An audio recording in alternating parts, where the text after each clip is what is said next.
My shocks, when I make a shock change, usually the first shock I'm going to change, I've got my base shocks on, the racetrack is deteriorating slightly. Typical, as the race goes on, the racetrack deteriorates, blah, blah, blah. So the first shock I will usually change is the right front, okay? Now we said phase 1, phase 2, phase 3. So what do I want to be concerned about? Okay, I'm going to be in phase 1 first.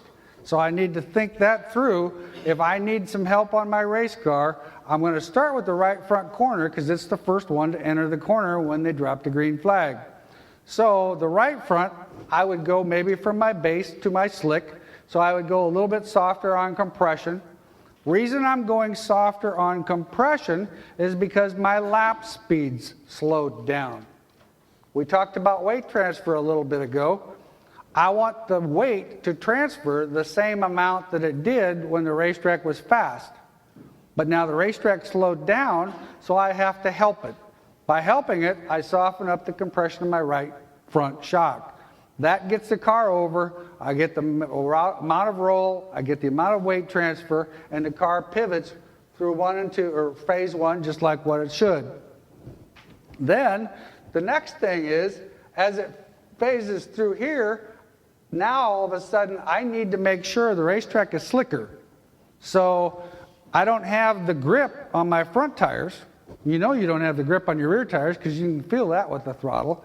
But now I need to make sure I maintain my grip on that front end, because if the front end loses grip, it's going to skate out from underneath me and somebody's going to run over me on the left side.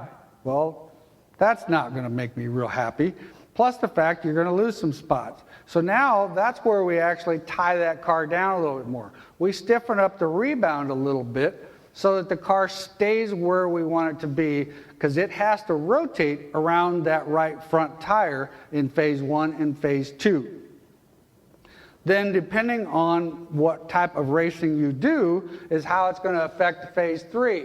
Because if we can pick up our speed in phase 1 and phase 2, I'm not super sure I care what's going on back here, because my right front's really not an issue anymore, because my right front really doesn't have a lot to do with corner exit. It's all about corner entry and mid-corner. The second shock that I would change would be my left rear shock, okay? Because my first method was right front. I need to improve my speed in phase 1.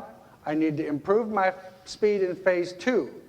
Okay, well now the racetrack's slick over here, so I have to improve my speed, phase 1 or phase 2 through phase 3.